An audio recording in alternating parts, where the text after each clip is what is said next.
بسم اللہ الرحمن الرحیم۔ السلام علیکم۔ جوڑ توڑ کے ساتھ آپ کی خدمت میں حاضر ہیں۔ امید کرتے ہیں آپ خیریت سے ہوں گے۔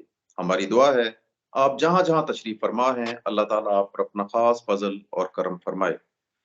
خلیفہ دوم حضرت عمر فاروق رضی اللہ تعالیٰ عنہ کا دور تھا۔ حضرت عمر فاروق نے حضرت ابو موسیٰ اشعری کو بصرہ کا گورنر تعینات کر دیا۔ گورنر کی تعیناتی کے بعد حضرت عمر کو ان کے بارے میں متعدد شکایات موصول ہونا شروع ہوئی۔ حضرت عمر نے ابو موسیٰ اشعری کو طلب کر لیا۔ ابو موسیٰ اشعری آئے تو حضرت عمر فاروق نے فرمایا کہ اے ابو موسیٰ، میں نے سنا ہے تمہیں بہت تحائف ملتے ہیں اور وہ تحائف تم اپنے پاس رکھ لیتے ہو اور وہ بیت المال میں جمع نہیں کرواتے۔ تو ابو موسیٰ اشعری نے کہا کہ وہ مجھے ذاتی طور پہ ملتے ہیں، وہ ریاست کو نہیں ملتے۔ لیکن حضرت عمر فاروق نے نہ مانے، انہوں نے کہا کہ یہ تمہیں تمہارے عہدے کی وجہ سے ملتے ہیں۔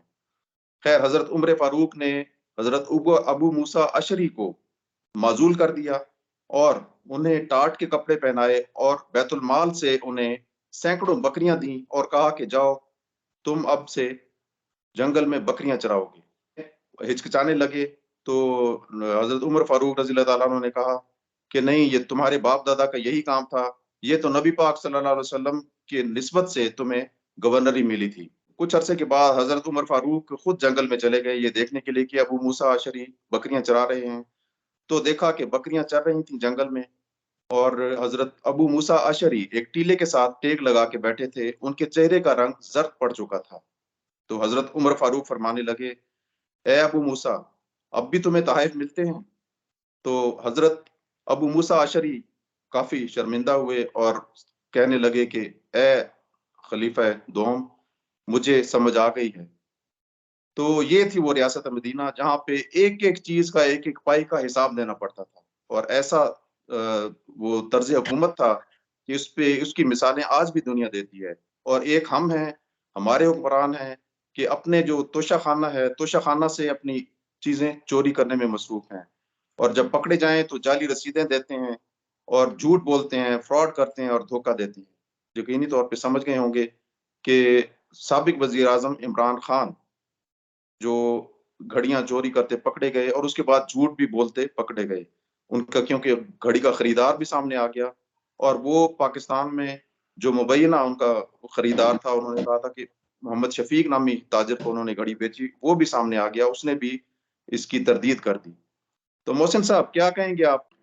دیکھیں، ایک تو عمران خان کی اہلیہ کی کئی آڈیو کلپ سے سامنے آ چکے ہیں، اور ابھی لوگوں کا کہنا ہے کہ یہ آڈیو کلپس جو ہے کافی طویل ہیں، یہ مختصر آڈیو کلپ سامنے آئے ہیں۔ اگر وہ تفصیل سامنے آ گئی تو لوگ شرمندہ ہوں گے، اور میں یوتھیوں سے نہیں کہہ رہا بلکہ پاکستان کے عوام کا کہہ رہا ہوں۔ یوتھی تو ہر بات کو یہ سمجھتے ہیں کہ جو کچھ عمران خان اور ان کی بیگم کرتی ہیں وہ ان کے لیے جائز ہے اور حلال ہے، اور باقی جو لوگ کرتے ہیں، اب آپ دیکھیں کہ جو شہباز شریف پر الزامات لگا رہے تھے، اور باقاعدہ انہوں نے وہ ڈیوڈ روز کو بلا کے شہزاد اکبر نے چیزیں فیڈ کی اور انہیں گمراہ کر کے ایک خبر چلوائی ان کے خلاف شہباز شریف کے، اور شہباز شریف جب برطانیہ کی عدالت پہ گئے تو تب بھی ان کا دعوت تھا کہ ہمیں فریق بنائیں تو ہم بھی اس میں پیش ہوں گے، اور پھر ان کا کہنا تھا کہ یہ ثبوت ہم انہیں ڈیوڈ روز کو دیں گے، لیکن 3 سال گزرنے کے باوجود نہ تو کوئی ثبوت پیش کر سکے، نہ کوئی اس من گھڑت کہانی کا کوئی لنک ثابت کر سکے۔ ڈیلی میل نے اب معافی بھی مانگ لی ہے، اور انہوں نے کہا ہے کہ وہ تمام ویب سائٹ سے اس کا جو لنک ہے وہ ہٹانے کے لیے تقریباً 15 لاکھ پاؤنڈ خرچ کریں گے۔ یہ عمران خان کے منہ پہ ایک تھپڑ نہیں بلکہ ایک جوتا ہے کہ جو وہ کہتے رہے اور جو وہ بیانیاں بناتے رہے وہ سب غلط ثابت ہوا۔ چاہیے تو یہ تھا کہ آج وہ اپنے اس بیانیے پہ معافی مانگتے اور ان کی پارٹی شرمندہ ہوتی، لیکن وہ اتنے ڈھیٹ ہے اور اتنا کمزرف انسان ہے عمران خان کہ ابھی وہ اس بات پہ اسے کوئی شرمندگی نہیں ہے کہ اس نے جھوٹا الزام لگایا. اور اس کی اب جب شاہزیب خانزادہ نے عمران خان پر یہ گھڑی چوری کا اور یہ سب کچھ الزام لگائے تو انہوں نے کہا کہ میں شاہزیب خانزادہ کے خلاف عدالت میں جاؤں گا. لیکن اتنا وقت گزر گیا ہے، عمران خان محض نوٹس دینے پہ یہ اکتفا کیا اور انہوں نے پینے کی سیلی جو تھی فراق ہوگی اس سے ایک نوٹس دلوایا شاہزیب خانزادہ کو. عمران خان لگتا ہے کہ انہیں کبھی بھی زندگی میں یہ یقین نہیں تھا کہ وہ پاکستان کے حکمران بن سکیں گے، اس لیے وہ بڑے بلند بانگ دعوے کرتے رہے، ریاست مدینہ کی بات کرتے رہے. لیکن جب وہ حکمران بنے تو میں سمجھتا ہوں کہ وہ پاکستان کی تاریخ کے سب سے بدعنوان اور جھوٹے حکمران ثابت ہوئے. اور جو حکومت کے چلانے میں ان کی خامیاں تھیں وہ تو اپنی ایک علیحدہ داستان ہے، لیکن انہوں نے جو چوریاں کی ہیں اور ان چوریوں پہ وہ ڈٹے رہے اور دوسروں کو چور اور ڈاکو کہتے رہے اور خود کو صادق اور امین ایک بددیانت شخص طرف سے دیے کہ یہ القاب استعمال کرتے رہے.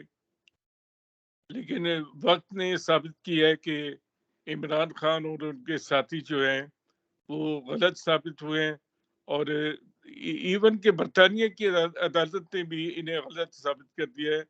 اب اس کے بعد میں سمجھتا ہوں کہ تحریک انصاف کا سفر جو ہے اب اختتام کی طرف روانہ ہے اور یہ تحریک جو ہے یہ تحریک لوٹ مار اور تحریک جھوٹ جو ہے یہ پاکستان کی تاریخ میں ایک گمشدہ باب بن جائے گی. جی محسن صاحب، یہ حضرت عمر کے جیسے ہم نے پروگرام کا آغاز بھی اسی سے کیا کہ حضرت عمر کی مثالیں ہم پچھلے 20 سال ان کے منہ سے سنتے رہے، اور جب یہ خود حکومت میں آئے تو اس وقت کے بعد سے اب آج تک آپ یہ دیکھ لیں کہ جب سے یہ حکومت میں 4 یا 5 سال انہوں نے حضرت عمر کا ذکر نہیں کیا. اس کی کیا وجہ ہے؟ تو اس کی وجہ یہ ہے کہ یہ جو کچھ کام کرتے رہے وہ اپنا سوشل میڈیا پہ تو یہ ریاست مدینہ کا ڈھنڈورا پیٹتے رہے. بدقسمتی یہ ہے کہ ان کے جو مخالفین ہیں وہ بہت زیادہ نااہل ثابت ہوئے ہیں. وہ ان کی چوریوں اور ان کے ڈاکوں کا صحیح طور پر عوام کو آگاہ نہیں کر سکے. حکومت بھی آپ دیکھیں کہ ایک عجیب مقمصے کا شکار ہے. حکومت کو بھی ابھی تک کچھ پتہ نہیں ہے کہ اس نے کیا کرنا ہے اور اسے کیا کرنا چاہیے. یہ تمام چوریاں بے نقاب ہو چکے ہیں. یہ تمام قصے جو ہیں لوگوں کی زبان پر ہیں. لوگ پوچھتے ہیں کہ ابھی تک حکومت ان کے خلاف کوئی ریفرنس بنا کر اور ان کے خلاف کوئی مناسب اور مؤثر کارروائی کرنے کو کیوں تیار نہیں ہے. یہ ایک سوال ہے اور اس کا جواب شہباز شریف حکومت ہی دے سکتی ہے، لیکن بدقسمتی یہ ہے کہ وہ اس طرف آ نہیں رہی. سر اتنے واضح جو جھوٹ بولے انہوں نے، چوریاں کی اور ہر چیز کا تقریباً یہ سرٹیفائڈ یہ چیزیں ہیں جو ہم باتیں کر رہے ہیں، تو لیکن اس کے باوجود یہ ان کا دعویٰ ہے تحریک انصاف کا، اور پھر انہوں نے الیکشن بھی جیتا پیچھے جو ضمنی الیکشن ہوئے تھے. تو اس کی کیا وجہ ہے؟ آپ کیا سمجھتے ہیں کہ یہ جو پاپولیرٹی ہے، یہ جو مقبولیت ہے، اس کی کیا وجہ ہو سکتی ہے؟ دیکھیں پاپولیرٹی کی تو انہوں نے ایک غلط بیانیے پہ ایک جو جنہیں گھڑا تھا اور اس میں انہیں کامیابی ہوئی. انہوں نے پاکستان میں جو آئینی طور پہ رجیم چینج ہوئی انہوں نے اسے امریکہ کے کھاتے میں ڈال دیا اور کہا کہ امریکی سازش ہوئی ہے. تو جیسے آپ جانتے ہیں کہ پاکستان میں امریکہ کے خلاف لوگوں میں جذبات تو بہت پائے جاتے ہیں تو اس کا انہوں نے فائدہ اٹھایا، بلکہ امریکہ کے خلاف جذبات میں امریکہ میں جو پاکستانی رہتے ہیں وہ بھی بڑے پیش ہیں، یعنی کہ انہیں بھی شرم نہیں آتی کہ وہ رہتے تو امریکہ میں ہیں اور کماتے وہاں ہیں اور پاکستان آنا بھی پسند نہیں کرتے۔ یہاں میں آپ سے ایک سوال کروں گا کہ وہ ایک جی ڈاکٹر جو تھا جس نے کہا تھا کہ وہ پاکستان آ رہا ہے امریکہ سے، کچھ اس کا پتہ چلا آپ کو کہ وہ کہاں گیا؟ سر وہ چلا ہوا ہے، اب میرا خیال ہے کہ سمندر کی جو راستے میں جو لہریں ہیں ان میں کہیں گم ہو کے رہ گیا، ابھی تک وہ پہنچ نہیں سکا پاکستان۔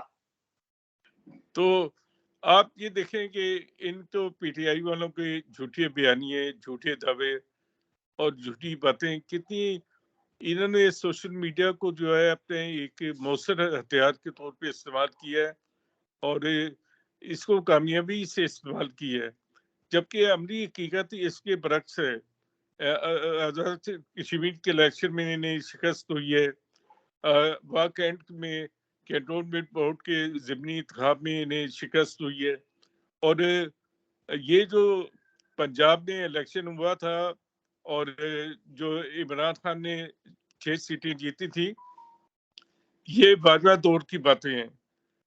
اب یہ سیٹیں جیتیں گے اور اب یہ سیٹیں جیت کے دکھائیں گے تو پتہ چلے گا کہ ان کی کتنی مقبولیت ہے۔ ان کا اصل امتحان تو بھاجپا کے جانے کے بعد شروع ہے، جیسے کہ آزاد کشمیر کے وزیر اعظم نے بھی ایک انٹرویو میں کہا ہے کہ بھاجپا تو ان کا محسن ہے اور اس نے ان کو حکومت دلوائی اور اس نے ان کو 4 سال حکومت چلوائی، اور یہ بات بھی سامنے آئی ہے کہ بھاجپا نے جب ریجیم چینج کی بات ہو رہی تھی تو انہوں نے کس طرح پرویز الہی کے بیٹے مولس الہی کو کہہ کے انہیں پی ٹی آئی کے ساتھ شامل کروایا۔